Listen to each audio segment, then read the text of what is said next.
ശബ്ദ മലിനീകരണത്തിനെതിരെ ബോധവൽക്കരണ ക്ലാസ് നടത്തി. LSWAKയുടെ സഹകരണത്തോടെയാണ് ക്ലാസ് സംഘടിപ്പിച്ചത്. ACP അഞ്ജലി ഭാവന നേതൃത്വം നൽകി. ശബ്ദ മലിനീകരണത്തിനെതിരെയാണ് ബോധവൽക്കരണ ക്ലാസ് സംഘടിപ്പിച്ചത്. ശബ്ദ മലിനീകരണത്തിനെതിരെ കേരള ഹൈക്കോടതിയുടെ ഉത്തരവ് നടപ്പാക്കുന്നതിനായാണ് ക്ലാസ് സംഘടിപ്പിച്ചത്. ACP അഞ്ജലി ഭാവനയുടെ നേതൃത്വത്തിലായിരുന്നു ക്ലാസ് സംഘടിപ്പിച്ചത്.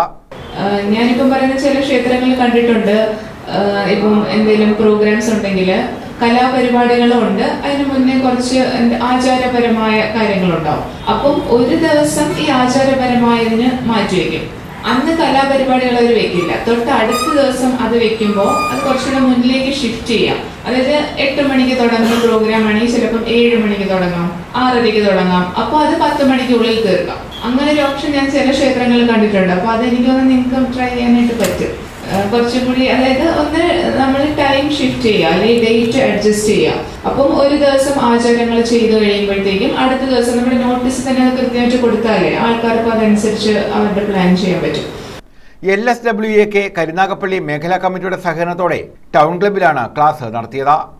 2 ബോക്സാണ് അനുമതിയുള്ളത്, 300 മീറ്ററാണ്. ഇതൊക്കെ ലംഘിച്ചാണ് നമ്മൾ പ്രവർത്തിക്കുന്നത്. അത് ഒരു കാര്യം. രണ്ടാമത്തേതായിട്ടുള്ള കാര്യം എന്ന് പറഞ്ഞു കഴിഞ്ഞാൽ നിലവിൽ ഇപ്പോൾ എല്ലാവരും ബോക്സ് ആണെന്നാണ് പറയുന്നത്. പഴയ കോളാമ്പി നിരോധിച്ചിരിക്കുന്നത്. കോളാമ്പി സൂക്ഷിക്കാൻ പോലും പാടില്ല. കോളാമ്പി സൂക്ഷിച്ചാൽ തന്നെ നമുക്ക് പോലീസിന് അത് പിടിച്ചെടുത്ത് കേസ് രജിസ്റ്റർ ചെയ്യാം. ആര് സൂക്ഷിച്ചാലും നിരോധിച്ചിരിക്കുന്ന ഒരു സാധനം സൂക്ഷിക്കാൻ പോലും പാടില്ലാത്തത് പോലും നമ്മൾ കെട്ടിവെച്ച് പ്രവർത്തിപ്പിക്കുകയാണ് പതിവ്.